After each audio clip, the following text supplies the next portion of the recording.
Well, thank you for the introduction, and thank you for having me. This is the first time I've actually spoken at attended an ACM-only gathering. I've been to sort of joint meetings of ACM, SIGCOM, and IEEE Infocom, but I've been an IEEE member since I was a student. And what I'm going to be talking about today is software-defined networking, or SDN. And I think it's actually pertinent to talk about it here at a meeting of the ACM, because the overall theme of what I'm going to describe is that networking is becoming an arm of computing. Now, I'm not a software expert. I'm not really a software anything, but I've come to understand the importance of it and what it brings to an industry like networking and telecommunications. Networking and telecoms are also merging in that most of the technologies used in the telecom world originated and are used in the datacom world. This used to be very separate, of course, back when we had datacom networks, and then we had telecom networks, which are completely different. That has really changed a lot over the last 15 years. And so we don't really talk about the difference much anymore between networking and telecommunications. So once we get the slides up, I'll sort of explain. So SDN stands for Software Defined Networking, and I joined the movement kind of in late 2010. I was not the first. It was sort of invented at Stanford and a couple other places. But I got recruited to run the Open Networking Foundation when it launched publicly by a professor at Stanford. And I actually didn't want to join it because I had spent my career in networking most of the time, and I'd gotten tired of networking. I'd watched the standards organizations in the industry, and it really got derivative and repetitive and kind of boring, in fact. And I really didn't see any innovation. I saw a few companies dominating the whole landscape, and even the standards were just bandages on bandages. And so I got away from it for a while when Nortel had their first big meltdown. And I went off into academia for a while, then I went and did some startups for a while. Then they called me and said, come back, you got to run this thing. I said, what's it about? He said, it's about networking. I said, no, I'm done with networking. They said, no, it's not, it's different. I said, I've heard that before. They said, no, this time it's really different. I looked at it and thought about it, and I said, okay, you guys are pretty credible. I'll give it a try. And I joined that, and it was remarkable because it was true. What they said was true. It changed everything about networking, and it's changing IT. Now, I guess the way these talks here work is if you want to ask a question, raise your hand, ask the question, I will repeat it, and we'll answer it as we go. We have an hour, and a little more than an hour. We go till 8:30, and I have to leave about then because I have to catch a train over at the Sunnyvale station. So these are the points I'm going to be discussing in the talk, just explaining what SDN is, and that's going to require a little bit of history into networking and how traditional networking works, and then what some of the most popular uses and applications of SDN are, and then I'm going to look at why it's changing, only everything in networking, what it's doing in computing, and how it's changing business. And then I've got a few little, anecdotes that to me are entertaining. We'll just talk about the funny things that you don't expect that do crop up. And then just a little bit at the end about where we go from here with what we have. All right, how many people here know how an Ethernet switch works? Okay, good, about half. And the same is true for a router. Okay. For those of you that don't, I will explain it. So why do we need SDN? Well, there were complaints that came out of kind of the academic world at first. It doesn't have abstractions. It's a trade, it's not a science. We have, as I said, band-aids of protocols. We just have a whole bucket of protocols. You need something new, just create something new and layer it on the other ones, including if they negate some of the other ones. And if you look at what computing has done since, say, 1990, it's done a tremendous amount. All these things I've listed here about distributed computing and virtualization and parallelism and those things. Networking, not really. Ethernet switching works on a very simple principle of packets go around with an Ethernet address, and everybody sees them, and you take the one that's yours, and eventually the bridges learn where different addresses are, and so they can pass them through the bridges. It's just what's called a layer 2 protocol. And it's typically geographically limited in extent because you can only have so many addresses, and then people compensate for that with virtual LANs or VLANs. But in fact, this organization I work for now, MEF, started in 2001 or 2002, the Metro Ethernet Forum, to introduce Ethernet as a technology for the telecom industry for going across metropolitan distances, so that a company with offices around a metropolitan area can just use Ethernet as if everyone's in the same building. And of course, when the telecom industry heard about this, they said, there's no way this crummy datacom technology called Ethernet works in the telecom world. We have this 5 nines reliability and all this. Well, lo and behold, it's now a $90 billion a year market in services and technologies, and it really took on. But it's still not typically a long distance technology unless you do various sorts of odd tunneling things. So that's how a switch works. Now, internet router or router works a little differently. It works up at layer 3. And it's an interesting sort of phenomenon. Every internet router is considered an autonomous system, a standalone system. And how does it know where to send packets that it receives? It learns by querying its neighbors. So all these messages are exchanged using various protocols, RIP and OSPF and BGP, to learn where addresses are anywhere in the world. But every one can stand alone. You pull it out and the others will learn who their neighbor is and where the addresses are, and they'll be able to route the packets. And if something fails, it takes a while for things to settle and so on. This is where the Internet Protocol, or IP, is used. And the reason it was designed this way by ARPA, the Advanced Research Projects Agency of the Department of Defense in the US, it's now DARPA, the Defense Advanced Research Projects Agency, is that they wanted this network just for them. It became the internet accidentally. They wanted it to be survivable in the face of a nuclear attack. During the Cold War, we thought the Russians are going to bomb us. And if they take out part of the network, let that part die. We want the rest of it to survive. So nothing is centralized. There's no dependence of anything on anything else. Everyone is autonomous and stands alone. What that means, however, is that you never really know where a packet is going to go, and you can't predict how long it's going to take to get there. And so this was even used inside data centers, and it just didn't make sense to have to discover what the topology was, because you built it and you know what the topology is. So networking kind of came of age in the 80s, I would say. And around 1990, it kind of froze. And so there hasn't been much change. We still have Ethernet, and we still have RIP, OSPF, and BGP. And not much has changed. Meanwhile, computing has moved very far into the future, and everybody is used to programming everything. And at the university, the professors and the students complained, I can program everything else here, but I can't program the networking equipment. It's all closed. And I can't even do research. I can't even do research in networking because I can't build anything to reasonable scale. I've got this closed box. Well, I could build out of some discrete circuits or some FPGAs a new type of internet system and router. But I could only build a few because I can't build a zillion. If I do it in software, it's not going to really respond with what I need. So I'm stuck at a dead end. People were leaving networking. And then if you look at what's happened in enterprise IT, you had the applications people, the computing people, and then you had the network. And the networking people were the bottleneck, and they were the pain. You wanted to move something, tell the networking people, well, 3 months later, they would move a port. And then you had to program that into your application.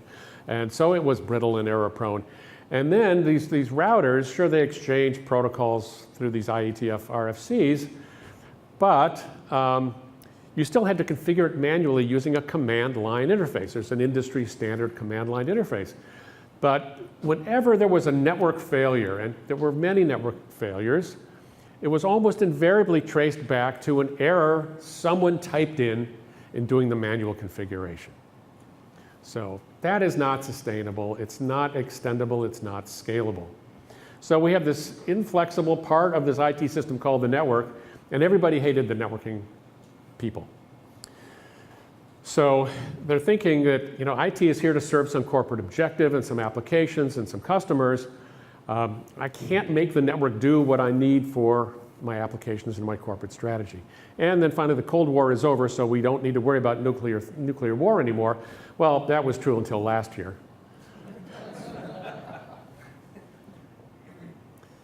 So this is what everybody said. This is why we have to develop SDN. But there was another behind the scenes motivation is we've got a giant, we need a giant killer. We've got one dominant company and it controls the standards and the protocols and it builds these self-contained big boxes and they make the chips. They have custom ASICs. They have their own operating system. And then so if you want to change anything in there and the applications run there, you have to be expert in their operating system. So specialized programmers. You want to have some applications, you want to change, say, multicast. Right, multicast sounds like a good idea. Well, guess what? You want to add this kind of a new feature, you have to go to the company and say, we want to change this. And so then they have to get it into all the different platforms of their own proprietary operating system and get it distributed, and then they see is there an impact on memory, or if you want to change the speed of an optical link, well, you have to change maybe the whole box, and it's a big expensive box because it's going to impact the line card and then version of the OS, and then maybe you're going to need more RAM or a different processor, and it just cascades up to the whole product. So those things were very hard to change and very expensive, and they were controlled by one company, and you couldn't program them. Now, if you look what's happened in other parts of our industry, we've got the PC and the computer and the server, and we have the phones. You can buy your own. Your choice of chips if you're a manufacturer. There's competition in merchant silicon. Choice of operating systems, even today, a choice of operating systems, and choice of applications that third parties could write. This is not really true in networking. So here we have a bunch of routers. Custom hardware, custom OS, and all the features built into each one, and they're just sort of independent and distributed. They learn what the topology is by asking their neighbors, and so on. So we're going to disaggregate the router. That's the first thinking. We're going to pop it open and pour in some magic dust. First step is we're going to take the OS and we're going to put it in a network OS that has a view of the entire system and take it out of there. And we know what the routes should be, and so we can do this in a centralized place. Centralized place means it's in a server. Next thing is we're going to put the applications as, the features as applications in a server. So now they're centralized. They can be programmed from one place. They can reflect policy, corporate objectives, and simply be kind of normal programming. And then we still have the custom hardware. Well, we don't need the custom hardware anymore. We can go to optimized packet forwarding hardware based on merchant silicon. Now, we now have a new architecture where the switching elements, these things down at the bottom in blue, do packet forwarding. And that's really all they do. They're dumb. They don't have to know anything about where the network, how it's organized. Yes, question here. Isn't putting all the controls in one place a single point of failure? And I work for that gigantic. Okay, all right. So the question is, isn't putting the network OS in one place a single point of failure? That's a point on my second to the last slide. So I will answer that. So, yes? Hasn't RIP been in Unix boxes since the early 1980s? Has RIP been in Unix boxes since the early 1980s? Probably RIP has, but you don't see a lot of, you see, before this, you didn't see a lot of Unix boxes doing OSPF and BGP and routing. But they could have. It was there. Well, It was there, and it went into Linux also. so this gentleman works for a really important networking company, and No longer. oh, no longer. I retired. Oh, he retired. Okay, so maybe in theory, but not in practice. And you know, the difference between theory and practice is that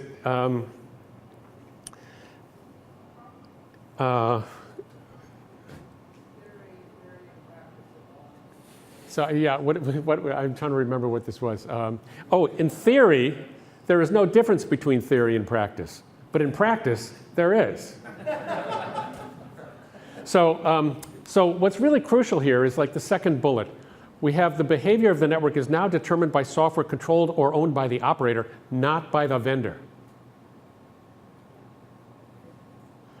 And you can do networking in normal programming languages, in normal operating systems, by normal programmers. So it really opens up this whole field of networking to more than just the small number of employees of the networking vendors and a relatively small number of important networking vendors. So this is a tremendous, tremendous change. Now, the applications are the really important part, and that's where you can, in one central place, you can reflect corporate policy and strategy, and you can do your modeling and all of these things. And the funny thing about software-defined networking is network is software-defined, but the software has to come from somewhere. Then that's still kind of an interesting open question. And we'll get to that later on also. Now, I've shown this thing here called OpenFlow. So what the network operating system does is it knows the topology, or it can learn the topology. That's actually not too different in a small enough domain like a data center. And then it tells the switches where to route all the flows based on very fine-grained flow identifiers. You can actually determine the path not simply based on the IP endpoints, but based on the characteristics of every individual flow. When you're on a laptop and you're connected to a website somewhere, I mean, you go to CNN or something, you got all these different things coming onto your screen. These are actually different flows. And you know, with traditional networking, they all follow the same path, from IP address to IP address. But if you use SDN, you don't have to do that. You could have your, a real-time chat or audio going over a lower latency, high-performance link, and you could have this other bulk stuff just coming on a cheaper commodity kind of best effort link. So I'll get that. Your straw man is not true.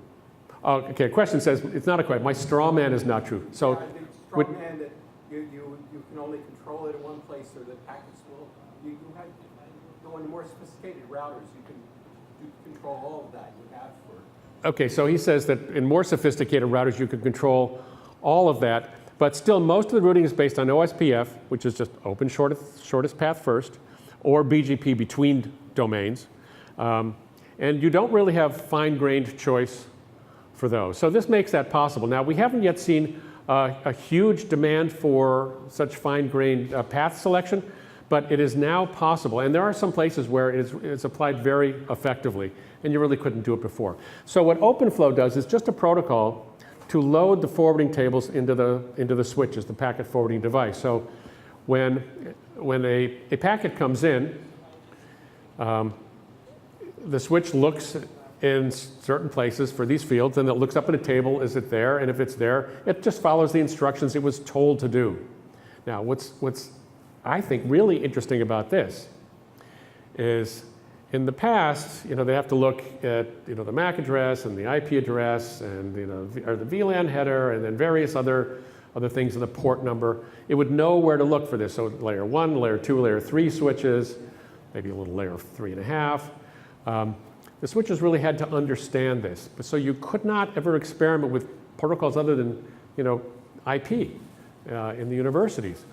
Well, if you have the capability in your packet forwarding devices, either through programmable chips or through just a CPU, you can look anywhere in the packet at any point and look for a pattern in your tables, and the switches suddenly become ignorant of protocol layer and of protocol. You don't need to find protocols understood in the network. Just tell them an offset and a bit pattern, look for it there, and if you find it, take the prescribed action. So that's very different. So OpenFlow was something that we standardized in ONF. As for loading these things, there are some alternatives to programming things if you consider it to be just a configuration and so on and so forth. And that's fine. Industry is running with a number of different options there. All right, so now we have this SDN stack, as we call it, of the forwarding plane or the data plane, the control plane, and then the application plane. And focus is usually sort of on the middle one, the control plane. You have the northbound interfaces, the NBIs, and the southbound interfaces. And then you'll have these SDKs or the APIs to the switching silicon if the switching silicon vendor chooses to publicize those. And sometimes they do, and more regularly they are doing so. So to be able to program the network now, you have a centralized place where you can do it. You can write software that makes your network operate uniquely from anyone else's, as opposed to the days when a telecom operator, for example, thought of a new feature and it wanted to implement it for its customers, went to the vendor. The vendor said, well, let me see if there's a big enough market, and I'll go to the IETF, I'll get it standardized, then I got to implement it in my various platforms in my OS, and then I'll put it out there. When it's done, I will tell you, and I will sell it to all of your competitors, because otherwise I can't afford to do it. So much for unique features. Now, anyone who runs a network can offer unique features if they can think of them and program them. And the unified management is proving to be the least sexy benefit, but perhaps one of the most important. And sort of throughout this is the ability, in fact, to apply very precise security measures in real time by responding to threats. And one of the other things that the OpenFlow protocol does is it gathers statistics and data and counters from the switches. And you can use that data collection for real-time monitoring of the state of the network. And I think we're going to see more and more instrumentation of the networks and using that information with good analytics engines to really make the information in the network more valuable to those who use it. So then the central part, we have the intelligence, simpler provisioning, and policy management, which is something that the network operators have really wanted for a long time, to have it be centralized, the enterprises especially. And then down in the forwarding plane or the data plane, we now have separated hardware and software and control and forwarding. And AT&T came out about 3 years ago with something called Domain 2.0, which is how they procure stuff. And they said, we are now going to buy hardware separate from software, and we're going to buy control separate from forwarding. And that was a radical revolution in the telecom industry. So the bottom bullet there, application-independent infrastructure, we had a voice network, we had a video network, and we had a data network. Well, now, any network has to carry all of those, and new kinds of services, especially as the Internet of Things comes online, operators can't afford to build separate networks for every kind of service. So this is their beginning of the way to build an application-independent infrastructure. So some of the principles that we think we're following with SDN, or we try to follow, is we're separating the applications control and forwarding in a formal way. We have a global network view for the applications and the control. And the applications don't need to know the topology or port numbers or any of that stuff. That's translated only further down for the parts that do understand the details of the network. We have open abstract interfaces, and I mentioned the north and southbound interfaces, and for configuration and management. And perhaps the most important bullet on this page is the fourth one down in the middle. Open means published, and preferably standardized, and not controlled by a single party. Plenty of companies will say, oh, I have this open interface, and I'm publishing it, and here it is, and build to it. But if somebody whom they don't like, a competitor, is doing something they don't like, they can change it without anyone else's permission and disadvantage the rest of the industry. So it's not a level playing field. So we consider open to require not being controlled by a single party. And when we launched this thing, it was a little disruptive, still is. So we understood that some of the merchant silicon couldn't do all the things in theory we wanted to do with OpenFlow, but it could do many of them, and let's get started. And we certainly as an organization tried to be vendor neutral, but we wanted the industry to be able to innovate and add value. And there's a lot of brownfield networks out there. In fact, almost all of them, except for our friends over in Mountain View. And so they're legacy southbound interfaces and management interfaces. Fine, let's go with them as long as we can. But new vendor proprietary southbound interfaces, we just said those are not okay. So some of the application areas, this was really taken up first by the cloud providers. I would say Amazon and Google first. And what are they using it for? Well, you can see here. For one thing, they have this sort of cookie cutter scale out architecture. And they've separated forwarding and control. And Google uses OpenFlow inside their data centers and between their data centers in their B4 global network. And for people like Microsoft and AWS, they've got these huge multi-tenant data centers. They've got to simplify and regularize their infrastructure, and this is one way that they do that. Google does their traffic engineering offline. They test it, and then they flip a switch, and it's on, and it works. And they can exactly determine where they want the traffic to go, and what type of traffic, and when. Oh, gosh. Later. All right, the telecom operators have really needed this. And they are seeing their infrastructure costs rise with the rise in traffic. They're seeing the revenues stay about the same. And the equipment costs going down only slightly compared to the rise in traffic. So they're going to run into a brick wall at some point. So this is their answer for how we're going to get better services and lower our costs, and not just our equipment costs, but our operating expenses too. So they want to do dynamic provisioning. They want to move their computing stuff into clouds, their own or a public cloud. They've glommed onto a software-defined wide area network, or SD-WAN, and a transport SDN, where they can now manage both the optical network and the layer 3 network in a coherent fashion. So they are some of the biggest customers for this now. The large enterprises are looking to reduce their in-house IT operations. So they're using private clouds. They're also interested in SD-WAN to reach their branch offices, and especially to automate their load balancers and their firewalls. I worked with some of the major banks in New York. The firewall automation was the biggest money saver that they had. They had one of the banks, they had 140 different firewalls. They brought it down to about 10. They separated forwarding from control, and they used an appliance programmed to be a firewall. And the cool thing about this is that a load balancer or a firewall appliance is just another packet forwarding device that has some discrimination about what you forward without having to know why. And then for some small, yes, oh, you have a question there. Yes? Yeah, if you don't mind. You said firewall automation. Are you talking simply about regularizing the firewall types, getting rid of multiple types and going just with one software-defined firewall? So the question is about firewall automation. What I'm meaning there, are we regularizing the firewalls and going to just one type?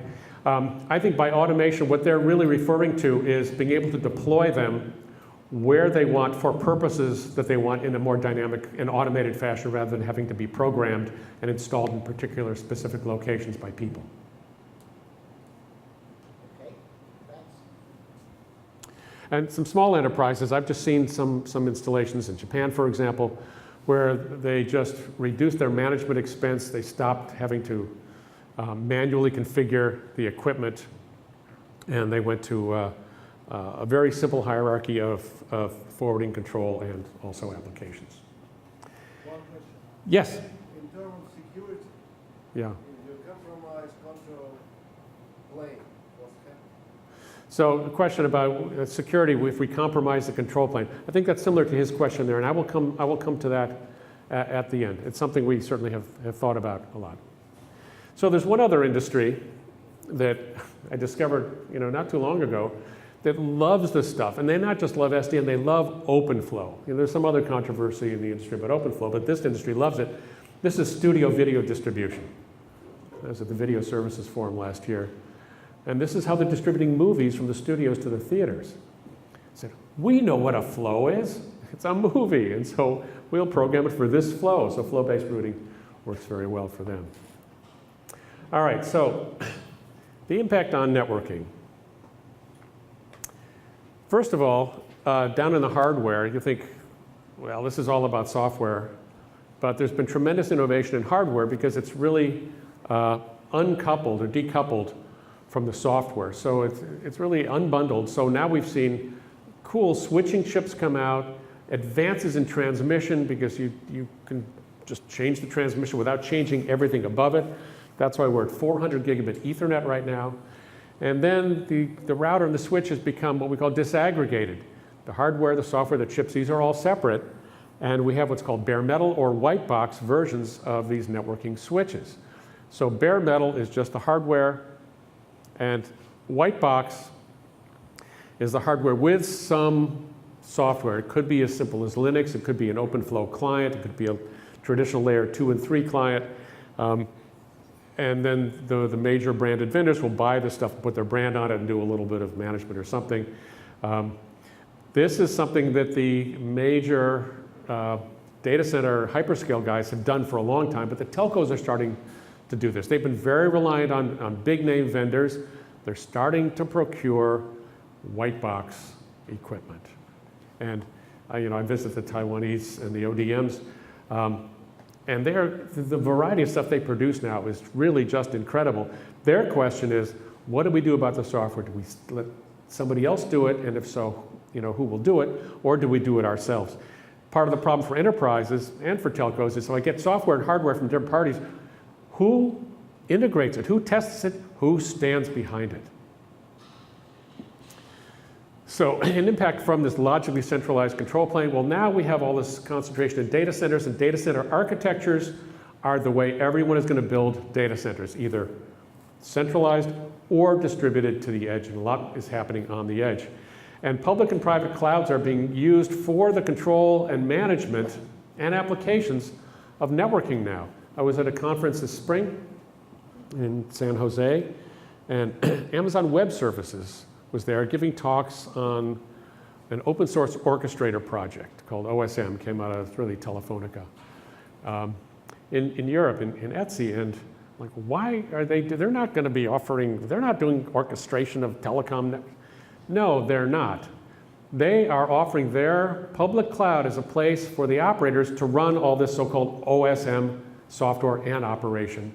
Just run it out of an Amazon cloud. Don't build your own cloud. Don't build your own data center. Do it all inside Amazon. That's a striking change that we're going to see, I think, happening more and more. So this logically centralized control plane has really just changed how you think of networking. You don't think about individual boxes, you think about the network as a whole. It's also changed sort of the notion of what am I really selling as an operator, and how do I measure my success? And how do I measure the health of what I have? And so there's this gradual transition from looking at the 5 nines reliability of a box to looking at the reliability of a service. I mean, you see the scale out in Facebook, and it's rare for an application to go down, but it's common for boxes to break. They break all the time, but they have organized garbage collection. And then we have this softwareization of networking. It was network engineers for a long time. But now, instead of waiting 2 years to complete a standard and a chip and get some new end-to-end protocol and transmission all worked out, as quickly as you can write software, you can try something new in networking. So when you have a programmable infrastructure, that can mean the end of appliances, these special purpose expensive devices that did only one thing. Now you've got a programmable box in the network, and right now it's a switch, and then it's a router, and then it's a firewall, and then it's something else we haven't thought of. And so the companies that sell single-purpose appliances are looking very rapidly at what do I do to keep a viable business going forward. And then you have the ability to change these things dynamically.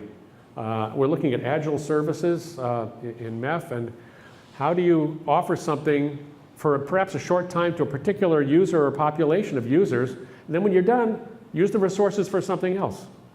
It's a whole new thinking about how to make the network serve the customers more precisely. And it's not just the big enterprises, but it's consumers like you and me that will suddenly find there are things offered to you that you can take advantage of that you couldn't take advantage of before. So this softwareization of networking is really where networking is becoming an arm of computing.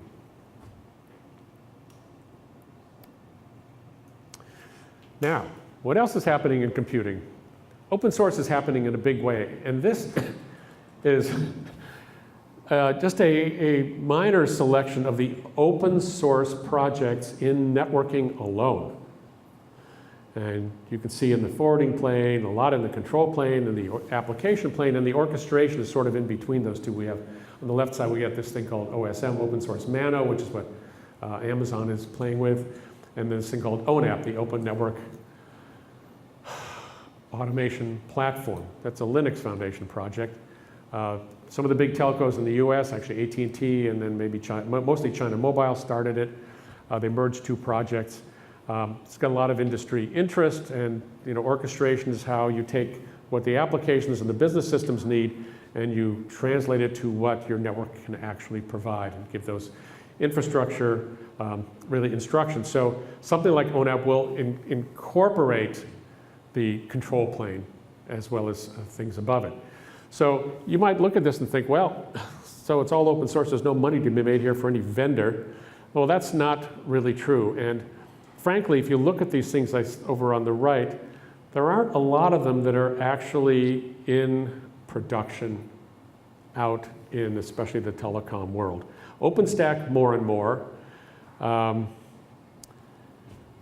Open Daylight's controller that's in the Linux Foundation. It's been very popular, but I don't know that it's in large. It's in a lot of places, but not in very many instances per each.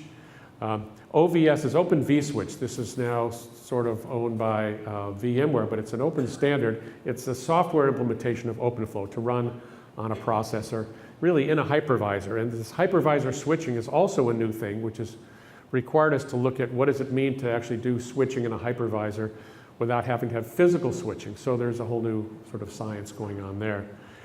This thing called ONI is the Open Network Install Environment. This is what you load onto a bare metal switch to enable it to actually download an image of OpenFlow or layer 2.3 or something else. And then at the bottom, there are a couple of really important things going on. One is the Open Compute Project. That's run by Facebook, and that is open source hardware. They started doing just servers and racks, and since 2012, they've also been doing switches. So open source hardware, the designs all go into the public domain. I mean, there are chips, but there are boxes, power supplies, rack sizes, all these things, open source hardware. I was really shocked by that notion. I think it's actually quite a successful project. Most of the scale-out data centers are using OCP, Open Compute Project designs. Then at the very bottom, we have this thing called the Telecom Infra Project, or TIP. This is something else started by Facebook, and they basically fund it, but there are like 500 companies. Well, dues, I think, are free. It's chaired by a gentleman from Deutsche Telekom right now. They're trying to provide open source hardware solutions for things that go out in the telecom network, not in the data center, out in the network, the radio access network. Low-cost cellular, low-cost transmission, low-cost backhaul. Initially for the developing world, but also will be applicable to the first world. So that's taking off. They've got some open source designs for optical add-drop multiplexers that are starting to catch on and be used. We're seeing them show up at least in proofs of concept. And then behind all of this, we have the penguin there, which is Linux, because Linux is now the operating system that runs in all the bare metal and white box components of networking. And it's really supplanting private proprietary architectures, just like it did in computing. So clearly it's had an impact on networking, this SDN stuff, but what about the impact on computing? And I contend that there are some impacts on computing. First of all, it's hard to tell a server and a switch apart sometimes, either because the server does packet processing in a CPU, or because you add a few ports and merchant silicon chips and it becomes a switch, but the operating system and the CPU are kind of similar. Now, as we look at how to best do packet handling, where you're also doing, you know, some computing functions. We've seen a growth in the network interface cards, smart NICs in particular. Accelerators now, which are a little different from your CPUs, and it could be anything from a graphics processor to an FPGA to a PCI Express switch. And those of us in the networking field never really paid attention to the Linux kernel. What goes in the kernel, what goes in user space, how do you optimize its performance? A great deal of attention is now going into how to use Linux for switching. Now, I'm no specialist in software engineering, but I can see how we are now using virtualization in networking appliances in ways that I don't think the virtualization people ever expected. And the dot below that is NFV. That stands for Network Functions Virtualization. This is a term devised in the telecom industry in 2012. And it basically says, let's take all these single-purpose, expensive appliances, and we're going to virtualize them and run them in a VM somewhere in a server. So I'm not going to pay $100,000 for a box that does X, Y, or Z. I'm going to put it in a VM. So that has become very popular as a notion. It's become a little bit harder to get into the field because it's very new for this community. And in addition, it's a community that really likes standards and architecture, so they developed some great architecture. And the architecture boxes and abstractions helped understand what this was about, but then people thought, well, those architecture boxes are products, but they really aren't. So we're just going through a learning curve there. Yes, you had a question? Before there was Linux, there was all sorts of real-time operating systems which provided guarantees that you would get a response in a certain amount of time. Mm-hmm. Do these things have similar guarantees, and if they fail, who's responsible? Okay, so the question is this. Other operating systems than Linux had guaranteed response times and performance requirements that they could stringently meet. Are those used here, or if not, who is responsible? Is that the question? Yes. So the answer is they certainly could be. There's nothing to stop anyone from putting in a real-time operating system for certain applications. There are increasing use of the real-time protocol for Ethernet and the time-limited protocol variations just for Ethernet to make sure that you're meeting some time synchronization requirement. These are being used more and more, I think, in industrial control, the Internet 4.0 and the Internet of Things. So, as sort of one of the sort of industry architects of this, we in ONF, we're not religious about how these things can actually be implemented. If you have the abstractions and separations, choose whatever is the best choice in each category that you want. And in case of operating systems, it doesn't have to be Linux. It can be Windows, and it can be some real-time OS as well. So we haven't had to stipulate that.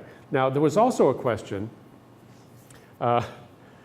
Vint Cerf is the chief internet evangelist at Google.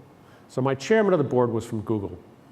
So I said, could I meet Vint Cerf? He's the inventor of TCP/IP. I'd like to talk to him, find out what he thinks about all this stuff. I said, oh, sure, he comes out here once in a while, I'll set you up. So eventually I got to spend an hour with Vint Cerf. And Vint Cerf asked me a question. He said, for this control path, are you using in-band or out-of-band signaling? And my answer was, we don't stipulate. If you feel you need out-of-band signaling, fine. If you don't, use in-band signaling. What do you use in Google? He didn't really know the answer, but we spent an hour talking about in-band and out-of-band signaling. I didn't have to be religious about it. We didn't have to mandate or stipulate. You can do it in either way, depending on your constraints and your requirements. So I think this is similar for the case for real-time OSs. All right. So now the hot term is, of course, cloud native, which you folks are probably familiar with. And so for networking, we think it's containers, microservices, and stateless processing with a back-end store. I don't fully understand all that, and a couple other things. Containers are becoming highly popular in this softwareization of networking, to some degree at the expense of VMs. But that's an implementation choice. And we don't have to make that kind of a choice for anyone. But I don't know the degree to which cloud native is taking on a large role in the kind of software engineering that you folks are involved with, but it's becoming a really big thing in networking. And then finally, with distributed computing, applications now can run in different places. And where's the best place to run them? And the growth of interest in edge computing, instead of just being in some centralized data center, big monster computing pod, especially in the telecom world, we've got central offices all over the place in every country. And can we use that as a place to do edge computing closer to some application, some enterprise, some factory, some industrial process, some automation thing, some autonomous vehicle thing, where response time is important. And in the Internet of Things, you want to may have tight constraints on both delay, absolute delay, and delay variation. So when we look at what we call orchestration systems and service orchestrators in MEF, we want to make it possible for the operators to centralize or distribute these applications and services as they see fit. And so there's a lot of exploration going on in how you do edge computing, how you move workloads around to serve in real time the needs of the users and the applications. So I think now that the telecom industry is involved, it's not just going to some place to get a Google application. You're going to see, I think, a larger discussion about distributed computing, I think even in the computing world. You'll have to tell me if that's true in a year.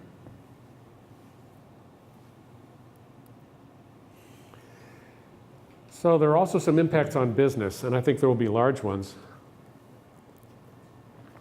And on business also means on people. And this is probably the limiting factor in the rate of adoption of all this SDN stuff. First of all, if you look at the vendors of networking equipment, they're used to selling hardware and bundling in the software, giving it away. Well, that is turning upside down. So you can sell software and give away the hardware. I know some companies that started building open flow switches.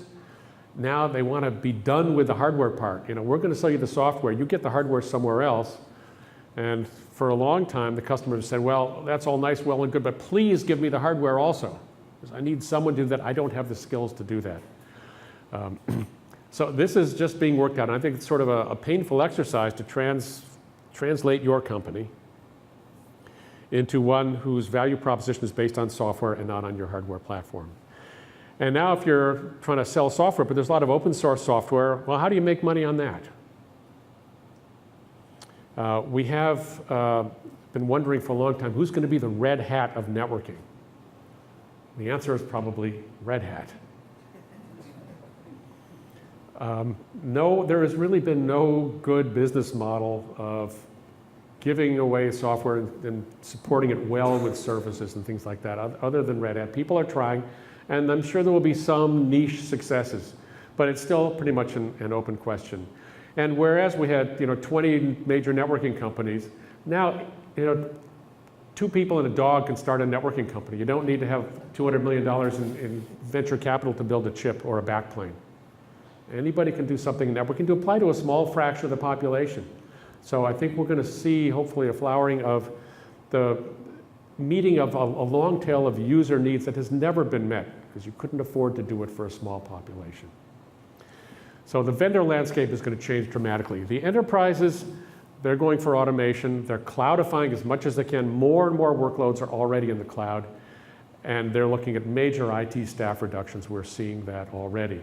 The question remains, how much do they use on-premises data centers and how much will they use off-premises data centers and public clouds?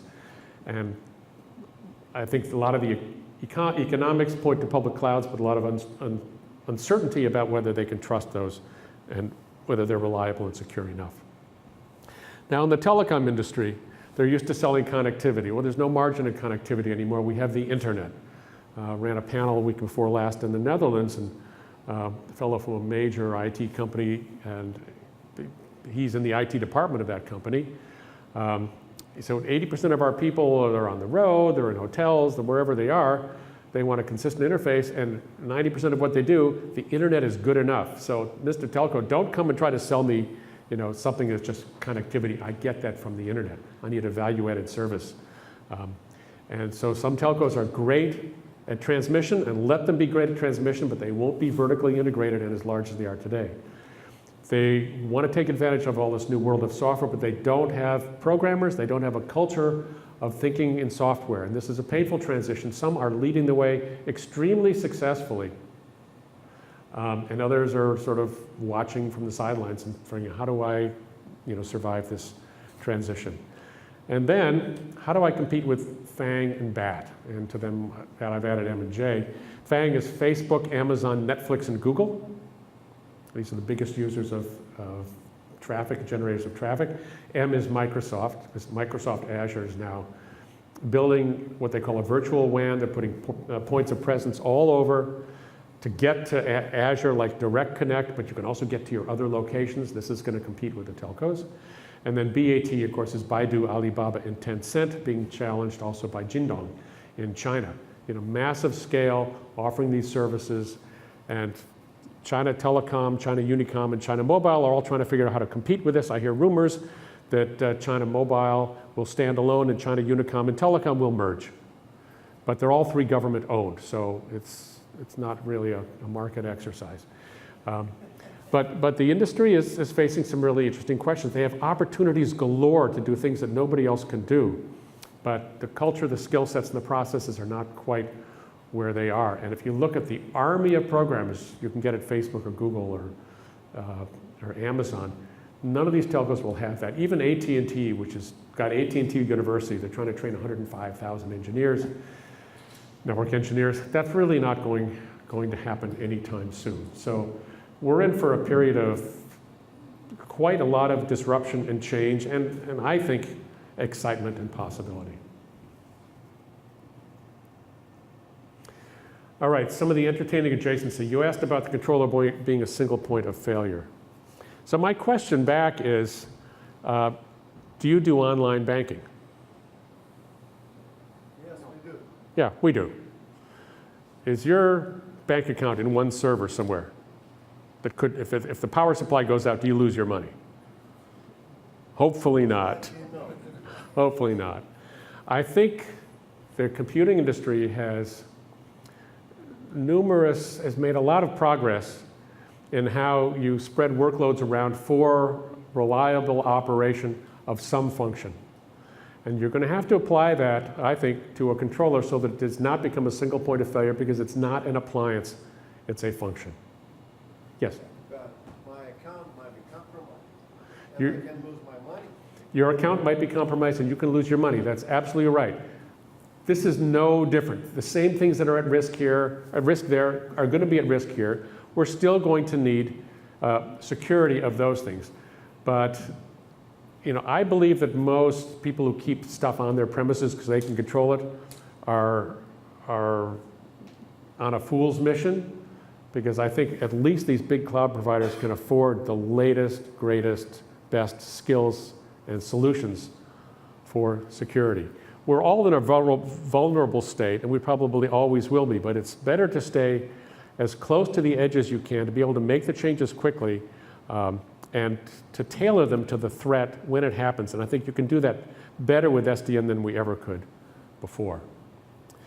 So net neutrality came up, I think on my first trip to Germany after I got this job, and somebody said, oh, well, this is going to destroy net neutrality because you can favor the flows that your friends have. And I said, well, yes, absolutely you can, but you can also defeat those preferences, and you can assure net neutrality or you can foil net neutrality.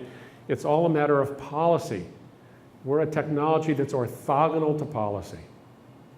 So we have to have the right kind of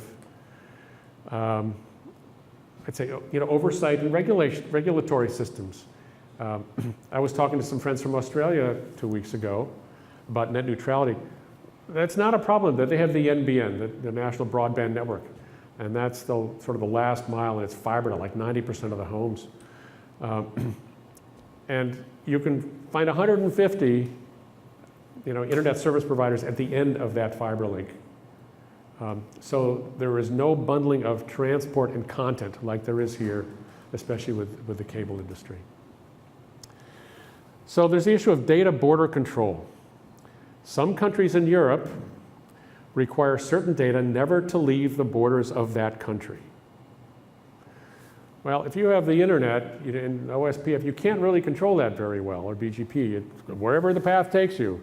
Well, you can absolutely stipulate it with SDN, where it goes. You can mandate that certain traffic only go to these places, and you can dictate what the paths are if you require it to stay in your country or to leave your country. Whatever the rule is, you can do it. It's a matter of policy, not a matter of technology.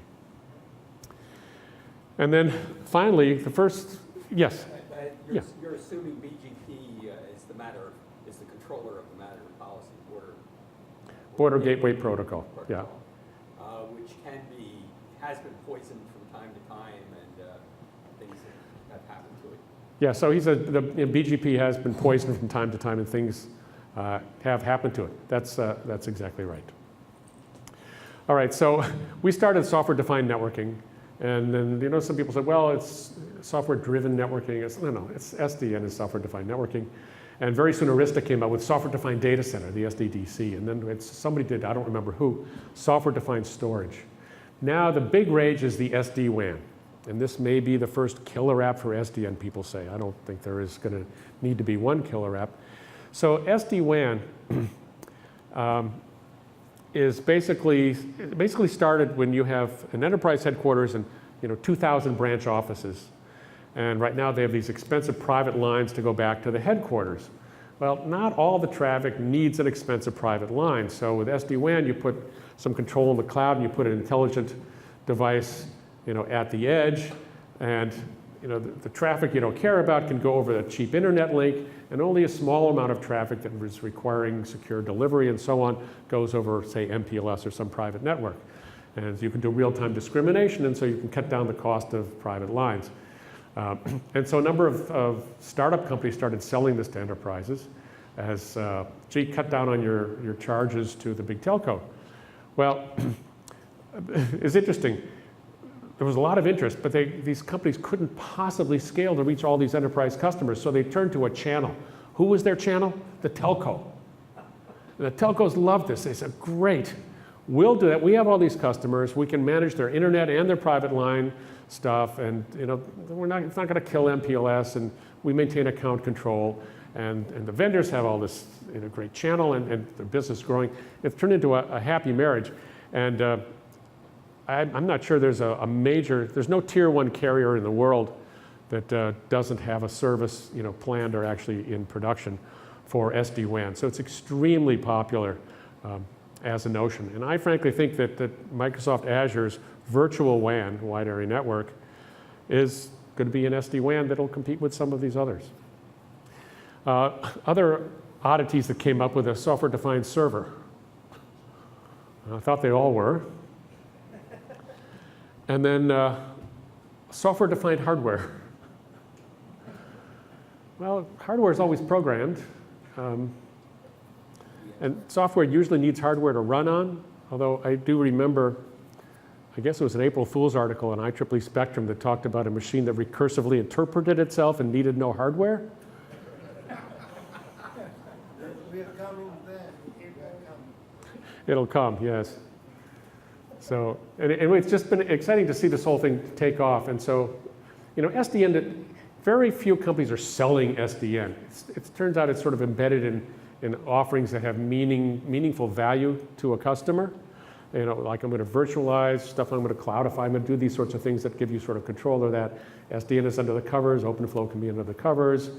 And so it's not an advertising thing, but there's really no going back. And SDN combined with NFV, I think, is really here to stay. And if I look at every major proposal for 5G, other than just the radio access network, but actually including the control of the radio access network, it's going to have SDN and NFV under the covers. There's just really no other way to offer those things, because you need the flexibility of having software that is separate from the hardware that's running at this particular time.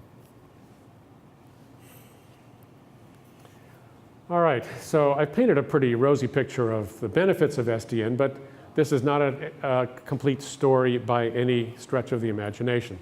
So what are the actual products and how do you package them? This is especially a challenge for NFE. So we're seeing that work its way through the marketplace.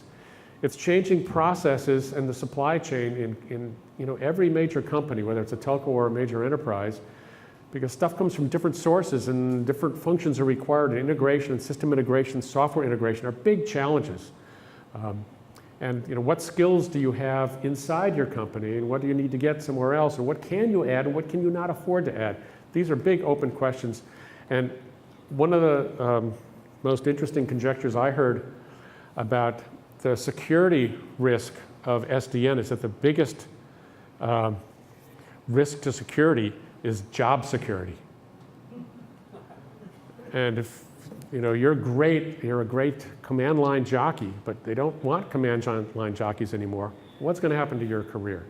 So a lot of the advancements in deployment have not come from the bottom up, from people saying, oh, I'm doing networking, let's do it this way. They've come from the top down. I've got to save costs. I've got to modernize my business. And at the expense of really the working population, which is why I give a lot of credit to AT&T for offering to retrain 110,000 of their network engineers. Now, we're seeing IT and network operations starting to combine. Kathy Southwick was working over here at the San Ramon office of AT&T. It was the old Pac Bell office. And she was in charge of merging network operations and IT, and she actually did it. And these are like oil and water, or balsamic vinegar and olive oil. They don't really mix, and they don't like each other, but they've required them to merge, and it's happening in more and more companies. And when IT and NetOps combine, generally IT wins. The applications people are in charge because they're closer to the business and what matters for the business. We are seeing a new class of dominant players, and it's not the box makers anymore, it's the hyperscale players that are starting to offer infrastructure, connectivity, and services that were formerly done by telcos and enterprises and so on. So this will be a new thing in the market to contend with. So be careful what you wish for. You want to take down a giant, watch out for other giants. We're also seeing that everybody needs to learn how to code. And programming is going to be a valued commodity. That's why they're teaching it to children.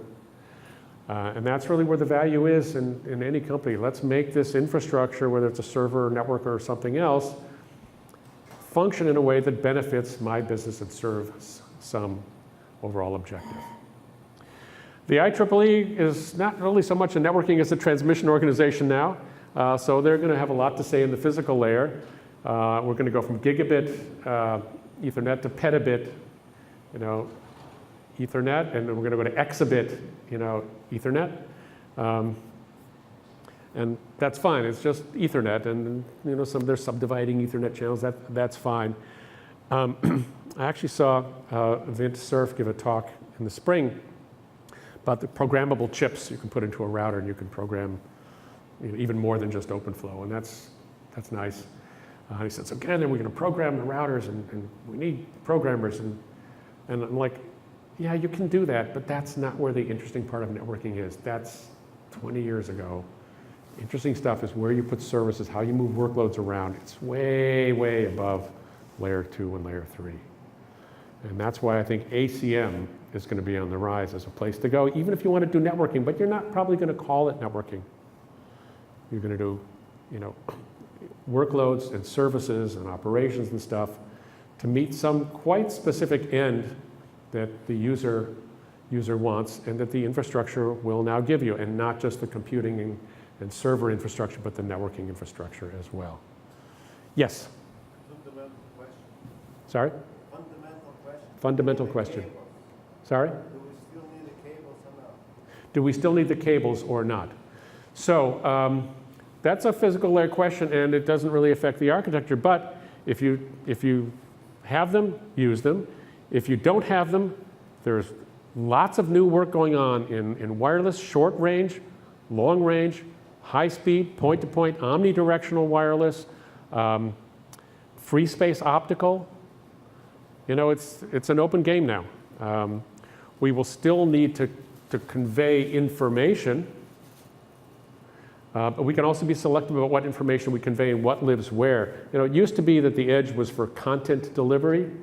Now it's not for delivery, it's actually for processing, computing, and all kinds of valued functions. You have to get stuff from here to there. We are seeing efforts to reduce how far things do have to go. Backbones are still going to be fiber, and fiber is going to go out deeper into the wireless infrastructure, the small cells, some point-to-point microwave, but a lot more fiber as soon as you can put fiber in. It's really the best way of transmitting this stuff. We're seeing a lot of dark fiber available and some of these alternative services. I didn't even mention the new overlay MSPs, the managed service providers. At least dark fiber, and they put their own stuff at the end, and they have some POPs around, and they bypass the telcos, and they serve enterprise connectivity needs at a much lower cost. You know, have at it. It's a free-for-all out there. So start a company. Yes? Do you think the OpenFlow API is kind of fine now, or are there going to be any changes to it? And if it changes, what happens to equipment that's out in the field that now doesn't support? So is the OpenFlow API going to change, or is it final now? If it changes, what happens to all the equipment in the field? So I think after I left ONF 2 years ago, we were at OpenFlow 1.5, and I don't think they've published anything new since then. And there's still a lot. OpenFlow 1.3 published as a stable version for implementers. And a lot of people are building to that. So is it the best interface? You know, I've heard people say, well, we need to create an OpenFlow API as opposed to a protocol. And other people are going to use P4 to sort of emulate OpenFlow or do some other things. So there's some possibilities there. I haven't really heard of any problems with compatibility. I know a company that was making a $69 OpenFlow switch, but it was just a board with 400 megabit ports. They're now selling a $149 switch, which is in a housing. It's got 5 gigabit ports, and it's the latest, greatest version of OpenV switch, OVS. And I don't think you can get the latest version anywhere else, and it's, you know, it's a box, but it's done in a CPU, and it runs OpenFlow, I guess, probably 1.5, I think, features. And then you just need a controller that'll talk to it. And the controller, that's software. If you need a feature, that's easy to add for something like that.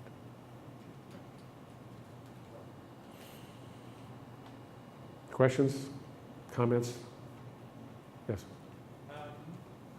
Could you interoperate an OpenFlow device with existing network equipment, or if an enterprise wants to move to OpenFlow or SDN, do they have to rip out the whole network? So the question is, can you interface an OpenFlow device to a traditional networking device, or if an enterprise wants to install, you know, OpenFlow and SDN, do they have to rip out all their old stuff? And the answer is they don't have to rip out their old stuff. You can actually have sort of OpenFlow islands, and then through, you know, the IP layer and OSPF, whatever, interconnect it. But you could also, and this is how it started in a number of places, you just create a separate VLAN for the OpenFlow traffic. It goes to the OpenFlow switches, and the other stuff goes to conventional switches. So they started, I've seen this, some universities started in one little area, and then went the rest of the department, then you can go further and further across the campus, just, you know, one group at a time without ripping out anything, just as you upgrade or whatever, and without changing or impacting anything that's already there. Yes? Hi, so I happen to be an ACM member. Can you come a little closer, because I have a hard time hearing. Hi, I happen to be an ACM member, and I've been a member for many years. I also happen to be an IEEE Communications Society member. And what I've noticed is that your slide, I noticed that your slide set happens to be devoid of all numbers. It's a lot of claims and a lot of, you know, nice stuff to say. But at a typical IEEE Communications Society meeting, there are a lot of numbers on the slides. There are graphs, and there's a whole bunch of stuff. Not a graph, not a number. So I was wondering, when is the version of this talk is going to be about as number rich as an IEEE Communications Society presentation? Well, you could go to the IEEE NFE SDN conference coming to Verona, Italy, the week after Thanksgiving, and you'll see some of it there. And you'll see stuff in some of the transactions on networking and some of the IEEE publications. And probably, I haven't been to GlobeCom in a million years. So in a couple of months, is that what I heard you say? In a couple of months? I'm just thinking of the next conference that I expect you would see some of those things at. Well, But there also, there was one last year and one the year before, one the year before. yeah, but you understand the basic problem that engineering is about numbers, right? And you have no numbers. And we were wondering, if you have the numbers, why didn't you share it? And if you don't have the numbers, when can we expect you to come back to this group and criticism? This is an ACM group. Where's the scale? We have SD slides. That's it. Yeah, SD slides. There have been many papers. There are many numbers. This is in the time I had. I'm not going to put numbers up on this. It depends what the numbers are for. There are a lot of numbers. I was trying to get concepts across tonight, but there are abundant publications for the last probably since 2008 about this, and they're not hard to find. Yes, another question. So I was wondering, you had software-defined hardware on the list there. Yeah. That said it was EA 2.2 and probably something else. But software-defined systems, where you can actually define a system and then decide how much it's going to do with the network, how much it's going to do with the regular hardware. Everybody kind of working on bringing the languages together to do that. Yeah, so bringing the language together is always a challenge. And that's why even network operations and IT and even DevOps ran into challenges of a common language and nomenclature. So this is part of the cultural divide that we're seeing in the siloed disciplines, and we're hoping to break down some of those silos. It is time to call it a night. Do you want to say a final word here? But I want to thank you for coming and for your questions.